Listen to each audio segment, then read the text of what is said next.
Hello dear friends, this is Devashish and I welcome you all to my channel Statistics Curiosity. Friends, आज हम बात करेंगे prestigious Indian statistical service exam के बारे में। ISS exam हमारे देश में स्टैटिस्टिक्स जो हमारा सब्जेक्ट है उससे रिलेटेड सबसे इम्पोर्टेंट एग्जाम्स में टॉप पोजीशन पर है, जिसमें एक कैंडिडेट अपने सब्जेक्ट स्टैटिस्टिक्स से तो कनेक्टेड रहता ही है, साथ में स्टैटिस्टिकल और इकोनॉमिकल जितनी भी पॉलिसीज होती हैं देश में उनको बहुत करीब से देखता है, उनके फाउंडेशन में हेल्प करवाता है और इसी रूप में देश की सर्विस करने का उसको एक मौका मिलता है, एक अवसर मिलता है। तो आईएसएस एग्जाम से रिलेटेड कई सारी क्वेरीज आप स्टूडेंट्स के मन में भी होंगी, तो उन क्वेरीज को रिजॉल्व करने के लिए कि आईएसएस एग्जाम कैसे हम क्लियर कर सकते हैं, कैसे क्रैक करें आईएसएस एग्जाम, क्या उनमें क्या उसकी एलिजिबिलिटीज हैं, तमाम तरह के क्वेश्चंस माइंड में होंगे। उन सबको रिजॉल्व करने के लिए कंप्लीटली पूरी डिटेल के लिए आज हमारे साथ स्पेशल गेस्ट हैं जिनका नाम है miss Akshita Arora. Akshita assistant director हैं ministry of statistics and programme implementation, और इसके साथ ही उन्होंने आईएसएस, इससे पहले आईएसएस जो एग्जाम 2019 में हुआ था उसमें all India 7th rank Akshita ने हासिल की। इसके अलावा उन्होंने एमएससी स्टैटिस्टिक्स में एएमयू से किया, वहां भी वह गोल्ड मेडलिस्ट रही थी। तो स्वागत है अक्षिता आपका हमारे चैनल स्टैटिस्टिक्स क्यूरियोसिटी में। थैंक यू देवाशीष, मुझे स्टूडेंट की क्वेरी रिजॉल्व करने के लिए इनवाइट करने के लिए।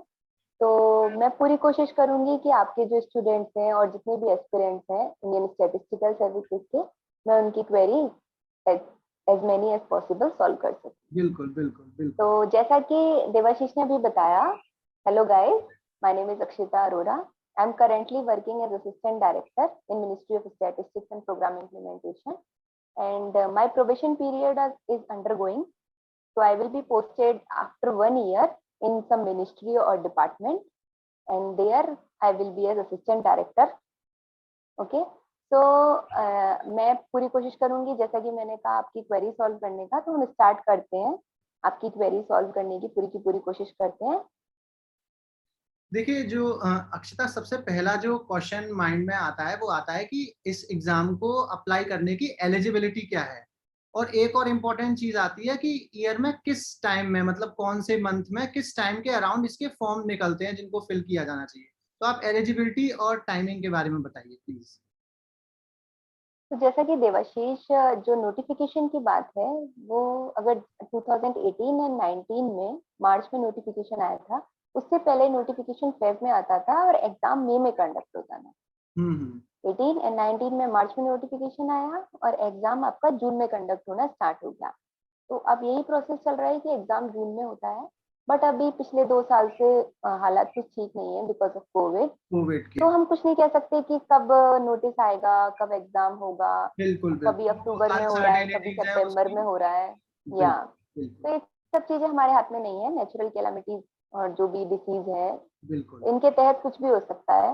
बिल्कुल।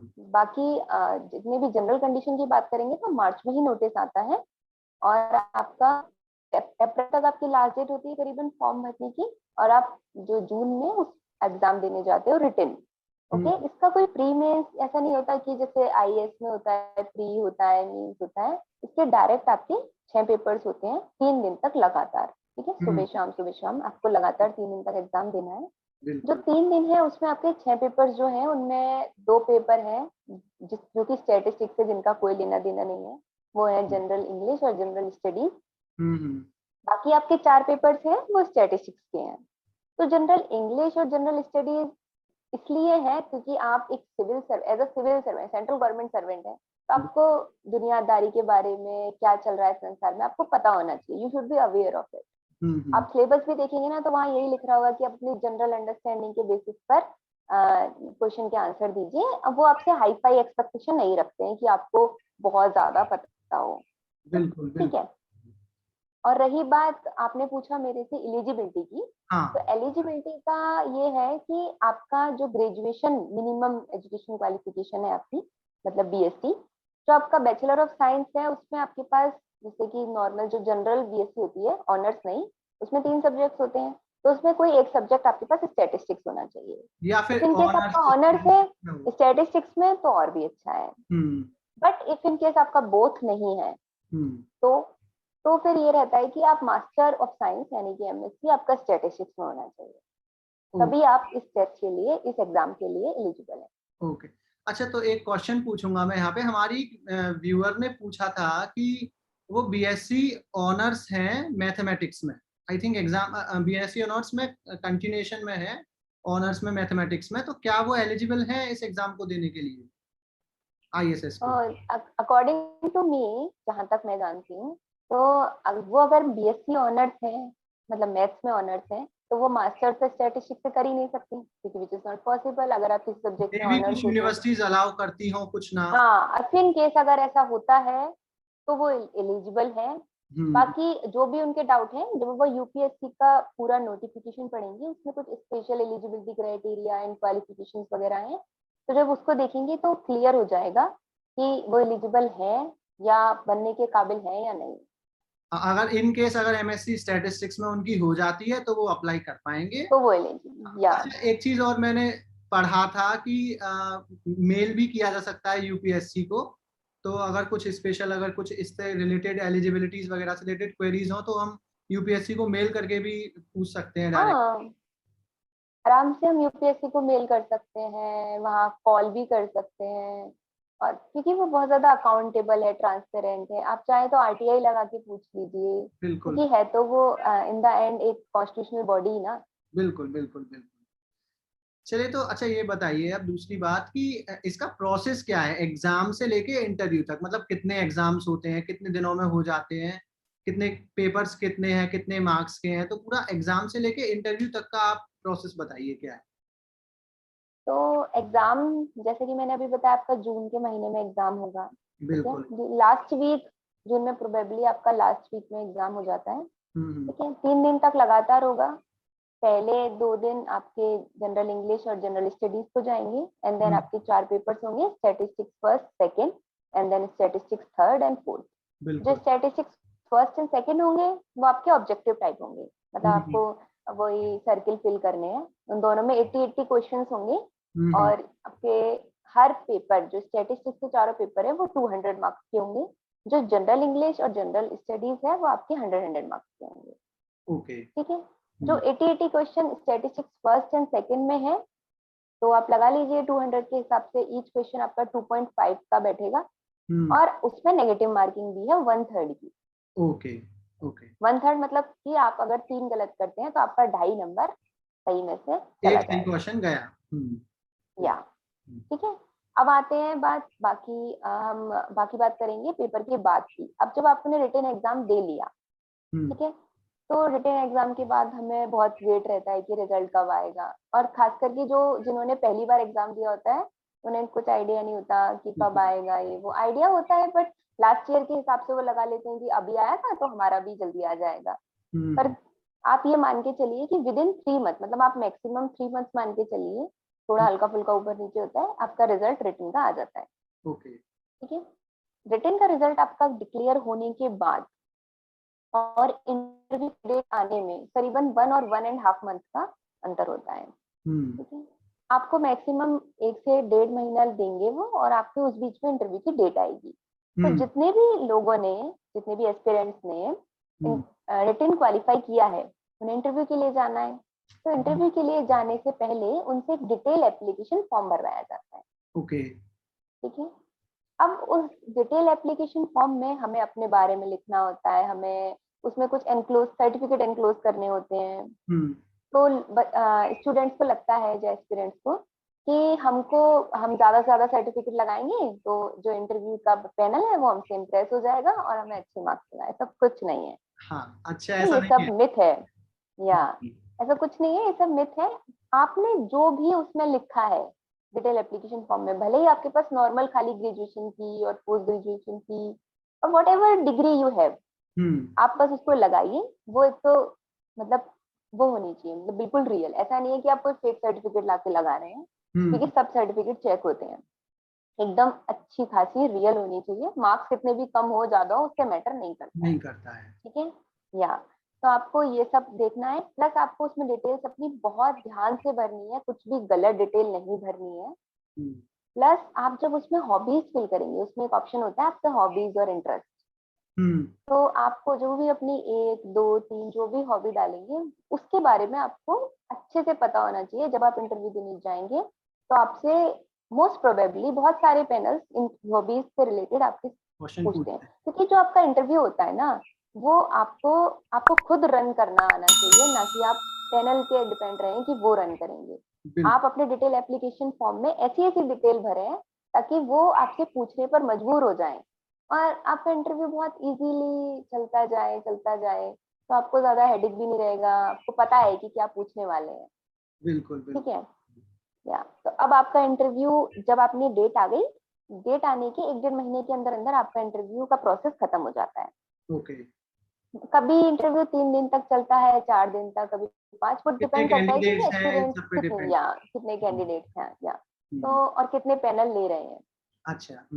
अगर एक पैनल है तो ज्यादा दिन तक चलेगा, 2 या 3 पैनल है तो कम कम दिन दिन में खत्म हो जाएगा। या जब आपका इंटरव्यू फिनिश हो गया, ठीक है, अब आपको फाइनल रिजल्ट का वेट रहेगा। ठीक है, तो वो आपका जिस दिन लास्ट डे इंटरव्यू खत्म हुआ है, आपके उसके 15 डेज, मैक्सिमम 15 डेज आप लगा लीजिए, आपका 15 डेज के अंदर अंदर आपका फाइनल रिजल्ट आ जाएगा। आ जाएगा।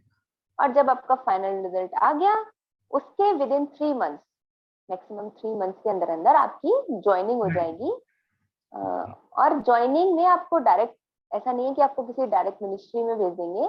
आप यहाँ आएंगे ग्रेटर नोएडा, जहाँ मैं अभी हूँ, मेरा प्रोबेशन पीरियड चल रहा है, अभी 1 साल ही हुआ है। तो ये है यहाँ पे national statistical system training academy. तो आप यहाँ आएंगे, आपकी यहाँ ट्रेनिंग चलेगी। कुछ आउटडोर ट्रेनिंग्स होती हैं, कुछ इंडोर होती हैं। अनलकीली हमारी तो आउटडोर हो ही नहीं रही है हाँ। Because of Covid. कोविड की वजह से। तो everything is going on online. तो आई थिंक आप लोग बहुत लकी होंगे, जब यहाँ आएंगे तो शायद कोविड चला जाए और आप लोगों की आउटडोर ट्रेनिंग तो घूमने को मिले गवर्नमेंट की तरफ से। हम लोग भी यही सोच के आए थे कि बहुत घूमेंगे बिल्कुल। बट आई ऐसा होप नहीं हो रहा स्टूडेंट्स, हमारे जो व्यूअर्स हैं, है। एस्पायरेंट्स हैं, वो क्लियर करें एग्जाम। देखो, एग्जाम क्लियर करने तक की बातें कर ली हमने कि कहाँ ट्रेनिंग होगी, ये कर ली। अब बात कर लेते हैं, रिटन एग्जाम तो क्लियर करना पड़ेगा पहले, उसके लिए इंटरव्यू की तो हाँ हाँ, बात प्रोसेस है। ऑब्वियसली वो तो करना ही एग्जाम का पड़ेगा। कितने पेपर होते हैं, क्योंकि आई थिंक ज्यादा पेपर होते हैं, एक से ज्यादा 5 6 पेपर होते हैं, तो कितने पेपर हैं, उनका सिलेबस क्या है, उनकी तैयारी कैसे करनी है, क्या बुक्स कंसीडर की जा सकती हैं, आपकी क्या स्ट्रेटेजी थी उसको तैयार करने में, ये आप डिटेल में बताइए। पूरा एग्जाम का सिलेबस क्या था, कितने पेपर थे, कितने मार्क्स के पूरा। देवाशीष जी, जैसे कि बहुत सारे लोग एग्जाम क्वालिफाई करते हैं, हम लोग भी यहाँ बहुत सारे लोग हैं, तो सबकी स्ट्रेटेजी अलग अलग होती है। तो I will be talking about mine. बिल्कुल। ठीक है, कि मेरी स्ट्रेटेजी क्या थी, मैंने कौन कौन सी बुक रेफर करी थी, क्योंकि बहुत बहुत सारी बुक्स हैं, सब लोग अलग अलग बुक से पढ़ते हैं।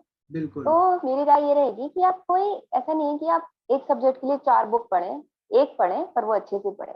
बिल्कुल। तो आपका जो मटेरियल है ना, वो कंसाइज होना चाहिए, आपको पता होना चाहिए कि मुझे यहाँ से पढ़ना है। क्योंकि मटेरियल तो काफी है, अपने को बार बार नहीं कि आज हम इस बुक से पढ़ रहे हैं, कल हम दूसरी बुक से पढ़ रहे हैं। आप एक मैक्सिमम, इससे ज्यादा आपको किसी भी टॉपिक की बुक नहीं पढ़नी है। ठीक बिल्कुल। है। अब बात करते हैं कि जो 6 पेपर्स होते हैं हमारे, वो क्या क्या होते हैं।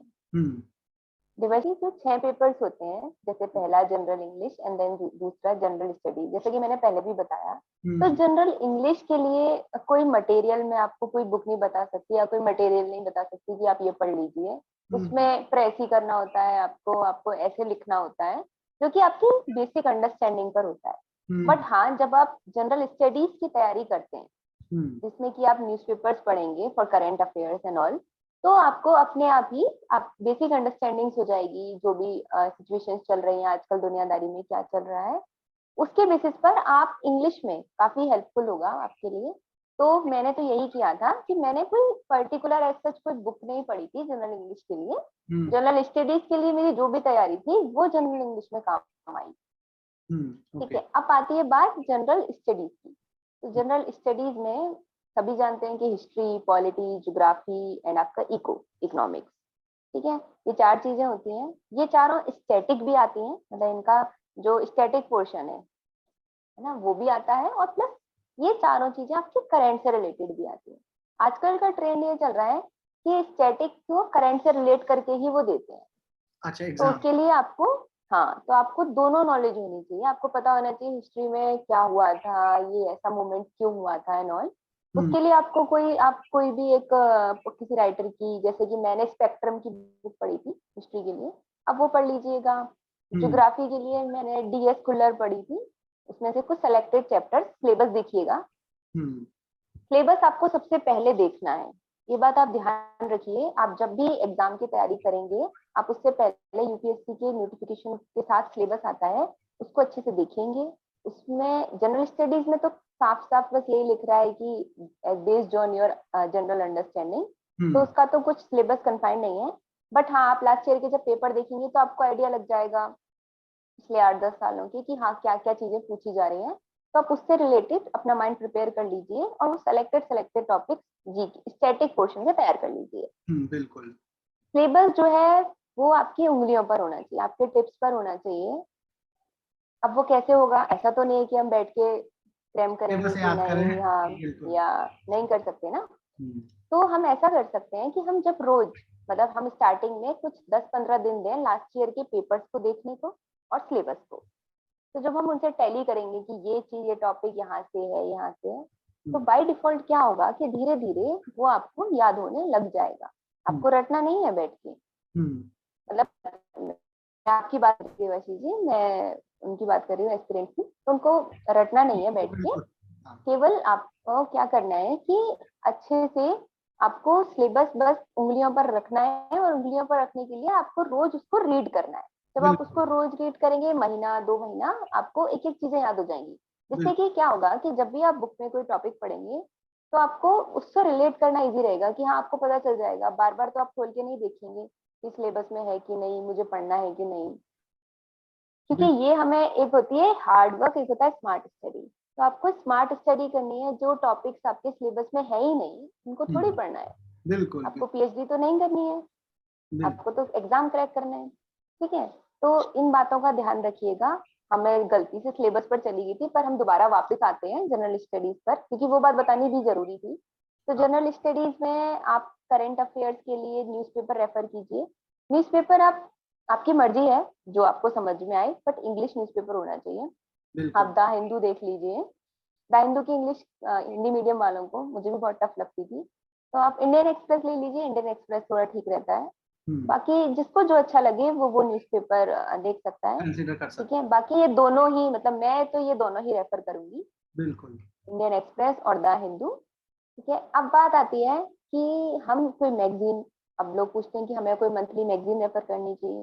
हम्म। तो मंथली मैगजीन आप विजन IAS कर सकते हैं, योजना कर सकते हैं, बट बार बार यही कहूंगी कि कोई एक ही मैगजीन कीजिएगा। आप 4-4 मैगजीन मंथली तो नहीं पढ़ अलग सकते अलग हैं तरह ना। की ना लें। हम्म। आप एक ही मैगजीन लें, उस पर स्टिक रहें। और उससे क्या होता है, मैंने जैसे विजन IAS ली थी, तो उससे ना आपको आंसर लिखने का तरीका पता चलता है कि हम्म। हमें आंसर प्रेजेंट कैसे करना है। बिल्कुल। बिल्कुल। ठीक है, अब ये बात आपकी जनरल इंग्लिश और जनरल स्टडीज की हो गई, दोनों आपकी 100 मार्क्स के हो गए। ये ठीक है, दो अब पेपरों आते हैं, की। हम्म। या अब आते हैं स्टैटिस्टिक्स के पहले पेपर की तरफ। ठीक है। जो स्टैटिस्टिक्स का पहला पेपर होता है, वो मैं पहले भी बता चुकी हूँ कि वो ऑब्जेक्टिव टाइप होता है। आपको ओके। सर्किल भरना होगा सॉल्व करके। हम्म। ठीक है, तो जो ऑब्जेक्टिव टाइप पेपर होगा उसमें 80 क्वेश्चन होंगे, ये मैं बता चुकी हूँ। हम्म। ईच मार्क्स 2.5 मार्क्स का हर कोई हम्म। क्वेश्चन होगा। ठीक हम्म। है, 1/3 की नेगेटिव मार्किंग होगी। वो हम्म। सब आपको नोटिफिकेशन में लिखा हुआ मिल जाएगा, मुझे बार बार दोहराने की जरूरत नहीं है। हाँ, कोई इशू ठीक नहीं है, है। हम्म। उसके अंदर जो टॉपिक्स आते हैं, हम्म। ठीक है, तो फर्स्ट पेपर में आपके 4 टॉपिक्स होते हैं। प्रोबेबिलिटी एंड डिस्ट्रीब्यूशन, हम्म। जो कि आप अपनी ग्रेजुएशन के दौरान पढ़ते ही हैं। ठीक है, फिर आता है आपका second topic numerical analysis, third computers, and fourth one is statistical methods. Okay. ठीक है, अब इन चारों का आपको जब डीप सिलेबस, वो आपको UPSC की वेबसाइट से, मैंने आपको जैसे अब बताया आपको कि जाए। आपको देखना ही है सिलेबस, तो एक एक चीजें उनके अंदर लिखी हुई है कि इसके हम्म। अंदर भी डिफाइन है कि ये टॉपिक इसके अंदर है, ये इसके अंदर है। तो बिल्कुल। आपको उसी के हिसाब से अपनी तैयारी शुरुआत से ही करनी है। करनी होगी। बिल्कुल। ठीक है, अब बात रही बुक्स की, तो प्रोबेबिलिटी डिस्ट्रीब्यूशन और स्टैटिस्टिकल मेथड के लिए SC गुप्ता BK कपूर की बुक है fundamental of mathematical statistics. Okay. ठीक है, तो मैंने तो उससे पढ़ा था, उससे मेरा हो गया था। एंड न्यूमेरिकल एनालिसिस के लिए हमारे यहाँ आगरा यूनिवर्सिटी से करी है मैंने ग्रेजुएशन, तो वहाँ एक बुक हमें पढ़ाई जाती थी BSc में, तो मैंने उसी से मेरा हो गया था, मतलब उसी से मेरा सिलेबस कवर हो गया था। ठीक है, अब आती है बात कंप्यूटर्स की। तो कंप्यूटर्स के लिए आप चाहो तो नेट से पढ़ लो, आप चाहो तो एक बुक भी ले सकते हो, और बुक मैंने जो पढ़ी थी वो थी ई बाला गुरुस्वामी की फंडामेंटल ऑफ कंप्यूटर्स, उसका टाइटल है। ठीक है, ये पेपर फर्स्ट में कोई सब चीजें क्लियर हो चुकी हैं। अब आती है बात पेपर सेकंड की, स्टैटिस्टिक्स के पेपर सेकंड की। जो स्टैटिस्टिक्स का पेपर सेकंड होता है उसमें 3 टॉपिक्स होते हैं, एक स्टैटिस्टिकल इन्फ्रेंस, एक आपका ऑफिशियल स्टैटिस्टिक्स, और एक आपका लीनियर मॉडल। ठीक, अब स्टैटिस्टिकल इन्फ्रेंस का जो है वो मेजॉरिटी हिस्सा उसी का रहता है एग्जाम में, मतलब अगर 80 क्वेश्चन आ रहे हैं तो आपके 40 प्लस के आसपास आपके स्टैटिस्टिकल इन्फ्रेंस के आएंगे, तो वो टॉपिक आपका बहुत अच्छे से होना चाहिए। फिर बाकी आपके बचे हुए में से ये दोनों आते हैं। ठीक है, बदलता रहता है, कभी 40 आते हैं तो 20-20 दोनों के आते हैं, कभी 45 आते हैं तो किसी के 15 किसी के 20 आते हैं, तो आप देख लीजिएगा। ठीक है, अब जब स्टैटिस्टिकल इन्फ्रेंस के लिए एक मनोज कुमार श्रीवास्तव सर हैं हमारे आगरा यूनिवर्सिटी के, तो उन्होंने एक बुक लिखी है theory of estimation and hypothesis, तो मैंने वो पढ़ी थी, काफी हेल्पफुल थी वो मेरे लिए। फिर आती है लीनियर मॉडल्स के लिए। लीनियर मॉडल के लिए मैंने कोचिंग करी थी तो मेरे पास नोट्स वगैरह थे, बट ऐसा कोई बुक तो नहीं पढ़ी है मैंने, बट अगर कोई डाउट है हल्का फुल्का तो उसके लिए आप SR सरले की बुक है, आप उसको देख सकते हैं, तो आपका एक आध डाउट उससे क्लियर हो जाएगा। बिल्कुल। बाकी मुझे उस बुक के बारे में इतना डीपली नहीं पता है। बाकी ऑफिशियल स्टैटिस्टिक्स के लिए आप सबसे अच्छा सोर्स है ऑनलाइन, इंटरनेट पे आप देखिए, अब मिनिस्ट्री की वेबसाइट चेक करते रहिए, आप सबसे पहले लास्ट ईयर के पेपर्स देखिए, उनमें जिस तरीके के क्वेश्चंस आ रखे हैं आप उनसे रिलेटेड सर्च कीजिए, या फिर मिनिस्ट्री की वेबसाइट पर भी अपडेट रहिए जब भी, जैसे कि अभी स्टैटिस्टिकल डे आया था जो 29 जून को, उसमें इनका SDG 2 second goal zero hunger goal था, तो ये सब भी पूछते हैं कि सस्टेनेबल डेवलपमेंट गोल क्या है, कितने होते हैं, तो ये सब तो ये सब ना आपको, आप जब मिनिस्ट्री की वेबसाइट पे अपडेट रहेंगे आपको उसके बारे में पता चलता रहेगा। बिल्कुल। बाकी लास्ट ईयर के क्वेश्चंस पेपर से तो उनसे एक शॉर्ट लिस्ट कर लीजिए कि हमें ये है, तो हम उतना ही तैयार करना है कलेक्टेड मटेरियल। फिर आते हैं बात जो मेन पेपर्स हैं जिनमें बहुत लिखना पड़ता है, सब्जेक्टिव 3 घंटे के या स्टैटिस्टिक्स थर्ड और फोर्थ। जो स्टैटिस्टिक्स फर्स्ट और सेकंड पेपर होते हैं वो ईच पेपर 2 आवर्स के होते हैं। ठीक है, GK और GS और इंग्लिश का पेपर जो होता है वो 3 घंटे का होता है, और जो स्टैटिस्टिक्स थर्ड और फोर्थ पेपर हैं वो भी 3 घंटे के होते हैं। बस जो ऑब्जेक्टिव है उनके लिए 2 आवर्स दिए गए हैं। ठीक है, तो 3 आवर्स हैं, इनमें सब्जेक्टिव है, ये आपका काफी स्कोरिंग रहता है, मतलब अगर आप अच्छे से डिफाइन करते हैं, क्योंकि ऑब्जेक्टिव में हमारी नेगेटिव मार्किंग है, अब यहाँ तो कोई नेगेटिव मार्किंग ही नहीं है, तो हमारे लिए स्कोर करना इजी है। ठीक है, तो अब स्टैटिस्टिक्स जो थर्ड पेपर है उसमें 3 टॉपिक्स होते हैं, एक सैंपल सर्वे, एक इकोनोमेट्रिक्स और एक टाइम सीरीज एनालिसिस। जो सैंपल सर्वे है उसका वेटेज काफी अच्छा रहता है पेपर में, तो आप बहुत अच्छे से करिए उसको। इकोनोमेट्रिक्स और आप जो इकोनोमेट्रिक्स और टाइम सीरीज है, इन दोनों में से आप कोई एक टॉपिक बहुत अच्छे से कर सकते हैं, किसी एक को आप नॉर्मल कर सकते हैं, पर छोड़िएगा नहीं।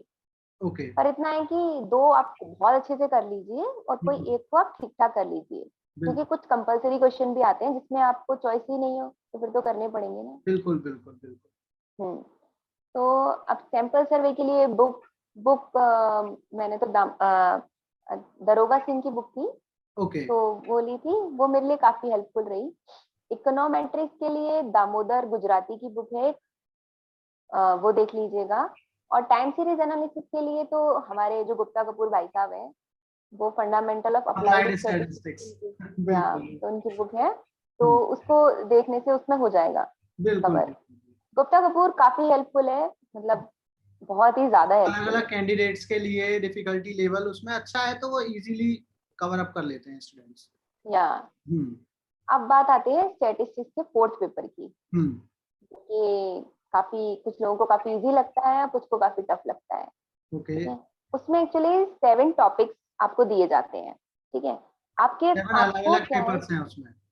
हाँ 7 पेपर्स हैं। उस 7 पेपर्स में से टॉपिक्स ही मान लीजिए, उन हम्म। 7 टॉपिक्स में से आपको कोई 2 टॉपिक्स आपको ओके। चूज करने होते हैं एग्जाम से पहले। ऐसा नहीं कि एग्जाम में जाने के बाद मुझे 7 में से 2 देखने हैं, नहीं। पहले से आप जब सेलेक्ट कर रहे तैयारी शुरू करेंगे या तो आप पहले से अपने माइंड में प्रिपेयर रखेंगे कि भाई अब मुझे ये 2 टॉपिक हैं जिनके लिए प्रिपरेशन करनी है। हैं। कुछ लोगों को ऐसा लगता है कि हमें 3 टॉपिक कर लेते हैं या 4, जाकर हम एग्जाम में चूज करेंगे कि हम कोई से 2 करेंगे। हम्म। पर आप ये भूल जाते हैं कि जब आप चूज करेंगे ना, आप किसके बेसिस पर करेंगे, मार्क्स के बेसिस पर, कि हम इतने इसमें नंबर ले आएंगे, इतने इसमें ले आएंगे या हमारा स्कोर ज्यादा है। तो इसमें कितना टाइम लग जाएगा आपका, हाफ एन आवर या 45 मिनट्स आप इसी चीज में वेस्ट कर देंगे। हाँ, वो टाइम तो कंज्यूमिंग। टाइम तो ऑब्वियसली चला गया ना। तो अगर आपको, आपके दिमाग में क्लियर होना चाहिए, भले ही वो बेकार आए पेपर, अच्छा आए, आपने जाके वही अटेम्प्ट करना है। हम्म। आप पहले से जिस पेपर के लिए तैयार है, और तैयारी भी आप 2 ही टॉपिक के लिए करिएगा। मतलब मुझे नहीं उससे लगता कि ज्यादा 3 के या लिए 4 के नहीं लिए करनी करने है, की केवल जरूरत है। 7 में से 2 या के लिए करनी है, बिल्कुल। मतलब मेरे तरफ से तो आपको नहीं करनी है, तो बाकी आप कौन लोग कौन देख से लीजिए। टॉपिक्स हैं, आप बस उनके बता दीजिए कि कौन कौन से टॉपिक्स हैं। हाँ, तो टॉपिक्स ऐसा है कि डिजाइन ऑफ एक्सपेरिमेंट है, मल्टीवेरिएट एनालिसिस है। हम्म। ये सब हम ग्रेजुएशन में तो बहुत कम पढ़ते हैं, पोस्ट ग्रेजुएशन में आकर ही आपको मिलेंगे। आता है, बिल्कुल। तो हाँ, तो 2 टॉपिक हो गए। बाकी आपका डेमोग्राफी एंड वाइटल स्टैटिस्टिक्स है, सर्वाइवल एंड रिलायबिलिटी एनालिसिस है, ऑपरेशन रिसर्च है, प्रोग्रामिंग विद आर है। ओके। तो आपने इनमें तो से कौन से दो? ये सब टॉपिक हैं। मैंने डिजाइन ऑफ एक्सपेरिमेंट और मल्टीवेरिएट एनालिसिस, मेरे 2 टॉपिक्स ये थे। अच्छा, तो कौन सी बुक फिर आपने पढ़ी इनके लिए? डिजाइन ऑफ एक्सपेरिमेंट के लिए design and analysis of experiment है, एम एन दास गिरी की। हम्म। तो मैंने बाकी थोड़ी बहुत पढ़ी थी, बाकी तो मेरे पास कोचिंग के नोट्स थे, तो ओके। उनसे हो गया था। और थोड़ा बहुत ये जो फंडामेंटल ऑफ अप्लाइड स्टैटिस्टिक्स है गुप्ता कपूर की, हम्म। इसमें भी बहुत थोड़ा बहुत दिया है। एक चैप्टर है, शायद मेरे ख्याल से 5th या 6th आए हैं, मुझे अभी अच्छे से याद नहीं है। तो उसमें बहुत कुछ दिया है डिजाइन ऑफ एक्सपेरिमेंट के बारे में। अच्छा, एक चीज और हाँ, मुझे पूछनी थी कि ये जो इंटरव्यू होता है आईएसएस का, इसमें रेशियो क्या रहता है? कितने कैंडिडेट्स रिटेन के बाद बुलाए जाते हैं इंटरव्यू में, ऐसा लगभग? है कि ना, अप्रोक्सीमेट वो 2.5 से 3 गुना लोग बुलाते हैं इंटरव्यू में। ठीक है, मतलब अगर अगर अब उसमें 500 लोगों ने रिटन क्वालिफाई किया है तो 1500, 1000 से 1500 स्टूडेंट्स को वो बुलाए। ऐसा तो पॉसिबल ही नहीं है कि 500 सीट ही करीबन 30 के आसपास आती है। देवाशीष जी, आप क्या बात कर रहे हाँ हैं। हाँ, बिल्कुल। तो इतना तो पॉसिबल ही नहीं है, 30, 32 या मैक्सिमम टू मैक्सिमम 50। 50। मतलब, और नहीं तो हाँ, नहीं तो अप्रोक्सीमेट जो एवरेज रहता है ना, वो 30 के अराउंड ही रहता है। तो ओके। कभी कभी इधर उधर हो सकता है, जैसे इस बार अब केवल 11 सीट आई हैं। तो अब पिछली बार 47 आई थी 2020 में, कुछ बिल्कुल। नहीं कहा जा सकता। तो हम्म। अगर मान लीजिए से हमारे टाइम पे 30 के अराउंड सीट थी, 32 थी शायद, तो उन्होंने कुछ करीबन 80+ बुलाए थे। और तो वही मैं कह रही हूँ, 2.5 से 3 गुना बुलाए, और उसके बाद फिर 32 हम फाइनल सेलेक्ट हुए। Okay okay. तो प्रिपरेशन टिप्स और आप थोड़ा सा अपनी बताइए जो आपने फॉलो करी थी। दैट मीन्स आप कितना टाइम देती थी जब तैयारी कर रही थी, तो कितना टाइम आप देती थी कौन से पेपर के, मतलब एक ओवरऑल कितने दिन, कितने घंटे डेली पढ़ना? क्या आप कुछ स्पेशल टिप्स जिससे कि हमारे व्यूअर्स आईएएस एग्जाम कंसीडर करें, क्रैक कर सकें, तो आप अपनी टिप्स दीजिए। तो ऐसा देखो, अब ऐसा तो मेरे पास कोई मंत्र नहीं है कि हाँ मैं दे दूं और बोलो और तुम जाप करो उसका और आईएएस बन जाओगे, या बिल्कुल। कोई मैं आपको दवाई दे दूं, ऐसा तो नहीं हो सकता। बिल्कुल। सब चीजें मेहनत पे डिपेंड करती हैं, पर इतनी भी मेहनत नहीं करनी है कि आपके दिमाग पे प्रेशर आ जाए। बिल्कुल। स्ट्रेस बिल्कुल नहीं लेना है आपको, बहुत रिलैक्स के साथ बस कंसिस्टेंट रहना है। आपकी एक चीज ये होनी चाहिए आपके अंदर, अगर आप एग्जाम के लिए प्रिपेयर कर रहे हैं, तो आपके अंदर कंसिस्टेंसी होनी चाहिए टिल, जब से आपने फ्रॉम द टाइम जब से आपने तैयारी शुरू करी है, टिल जब तक आपका एग्जाम होता है, तब तक आपकी वो कंसिस्टेंसी मेंटेन रहनी चाहिए। अब कंसिस्टेंसी में आप लोगों को ये लग रहा होगा कि कभी गैप नहीं लेना है, हम मूवी नहीं देखेंगे, बाहर नहीं जाएंगे, हैंग आउट नहीं करेंगे, ये सब नहीं, ऐसा कुछ नहीं है। आप वीक में एक दिन बना लीजिए, मान लीजिए सैटरडे या संडे कोई भी, जिसमें कि आप फुल डे नहीं, ऐसा नहीं मैं बोलूंगी कि फुल डे हैंग आउट करो, नो, हाफ डे कर लीजिए। और मंथ में एक दिन बना लीजिए जिसमें आप फुल डे रिलैक्स करेंगे। ओके। तो इससे आपका आप रिजुविनेट, आपकी आप दोबारा अपना माइंड आपका एकदम वो प्रिपेयर हो जाएगा नेक्स्ट दिन के लिए, आप एकदम एनर्जेटिक पढ़ेंगे। हाँ, और रेस्ट देना बहुत ज्यादा जरूरी है। ऐसा नहीं है कि हम कंटिन्यूसली पढ़ते रहेंगे, तो हमारा माइंड भी रेस्ट मांगता है, तो हमें रेस्ट देना है, ठीक है, प्रॉपर तरीके से संडे में। और जैसे कि मैंने बताया कि मंथ में आराम से रेस्ट देना है, ठीक है। अब बात आती है कि हम मतलब कितने घंटे पढ़ेंगे। हाँ, कितना टाइम दें। हम्म। तो जब से आपने तैयारी शुरू करी, जो नॉर्मल टाइम है आपका, उसमें आप मतलब मैं तो 8 घंटे एटलीस्ट पढ़ती थी, ठीक है। 8 घंटे पढ़ा, बाकी खाया पिया, थोड़ा रिलैक्स भी किया। ऐसा नहीं है कि पर डे आपको रिलैक्स तो करना ही करना है, ठीक है। तो 8 घंटे पढ़ाई करी। उसके बाद आप ये देख लीजिए, लेकिन ऐसा नहीं है कि आप 8 ही घंटे पढ़ रहे हैं। अगर आपका एग्जाम आने वाला है, जैसे कि मान लीजिए जून में एग्जाम है, तो उससे करीबन आप 2 से 3 महीने पहले आप पढ़ेंगे करीबन 10 से 12 घंटे, आप अपना टाइम इंक्रीज करेंगे, ओके। ठीक है। और जो वो 2 से 3 महीने है, वो आपका उसमें बीच में कुछ नया नहीं पढ़ेंगे, आप सब चीजें रिवाइज करनी है आपको, जितना भी आपने पढ़ लिया है, ये ध्यान रखना है। ऐसा नहीं है कि उस टाइम पे हम नई नई चीजें देख रहे हैं, बस हाँ करंट अफेयर्स हैं वो आप देखते रहिए, ये मना नहीं है।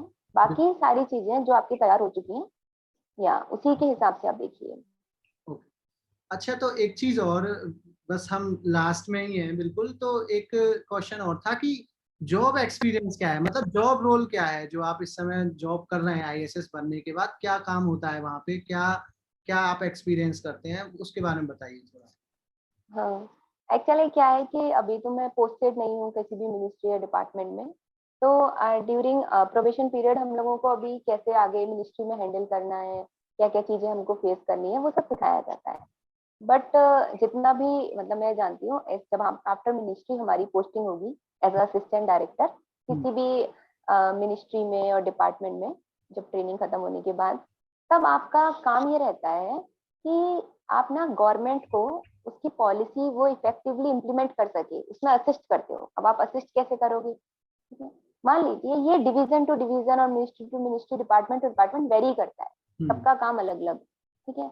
अब जैसे मान लीजिए आपकी posting field operation division, FOD तो सुना ही होगा, वहां हो जाती है, वहां हो गई, तो आपका तो ऑफिशियल वर्क है, आप तो ऑफिस में बैठेंगे, लेकिन आपका काम है सर्वे कंडक्ट करना, ठीक है। आप खुद तो जाके करेंगे नहीं, तो हाँ, आपके फील्ड अंदर सर्वे तो नहीं। इन्वेस्टिगेटर्स, बिल्कुल। हाँ, तो आपके अंदर जो इन्वेस्टिगेटर्स काम कर रहे हैं, आपका ये रहेगा कि उनको आप भेजें सर्वे कंडक्ट करने के लिए।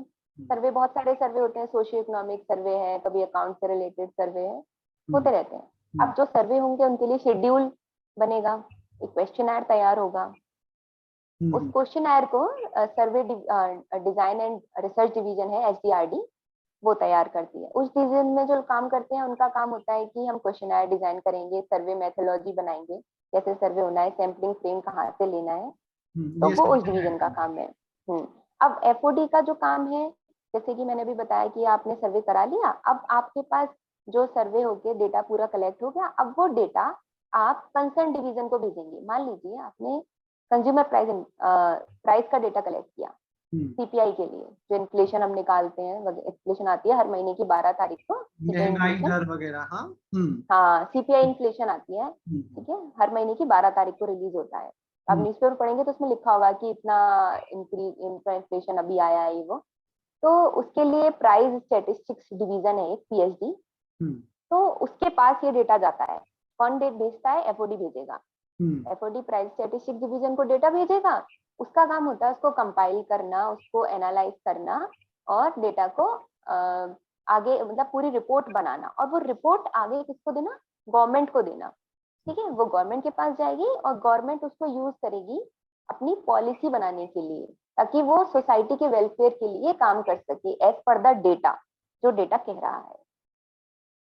बिल्कुल। तो आपकी जो पूरी लाइफ है ना, आप एज ए स्टेटिस्टियन डेटा के ऑल अराउंड ही घूमेगी, डेटा के बिना तो काम ही नहीं चलेगा। तो थैंक्स अक्षिता, आपने काफ़ी बच्चों के लिए, स्टूडेंट्स के लिए, ISS एस्पायरेंट्स के लिए बहुत सपोर्टिंग चीज़ें बताई, काफ़ी गाइडेंस आपकी रही और हमारे चैनल को सपोर्ट करने के लिए आपका आना हुआ।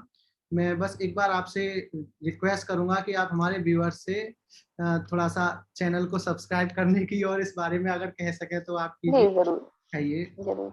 मैं आशा करती हूँ कि आप लोगों को जो भी मैंने चीज़ें बताई, आप लोगों की कहीं हद तक क्वेरी रिज़ॉल्व हो चुकी होंगी। If in case you have still any query, तो यू कैन, आप देवाशीष से पूछ सकते हैं, हुँ, तो वो आपकी बहुत हद तक क्वेरी सॉल्व कर देंगे। बाकी रही, आपको जब क्वेरी रिज़ॉल्व हो गई है तो आपको ऑब्वियसली हमारा वीडियो भी पसंद आया होगा, तो आप इसके चैनल को, देवाशीष के, सब्सक्राइब कीजिए। जितना हो सके इस वीडियो को शेयर कीजिए और बेल आइकन का बटन दबाना मत भूलिए, ताकि आपको नोटिफिकेशन टाइम टू टाइम मिलते रहें। Okay. Thank you Devashish. Thank you Akshita. Thank you all for watching.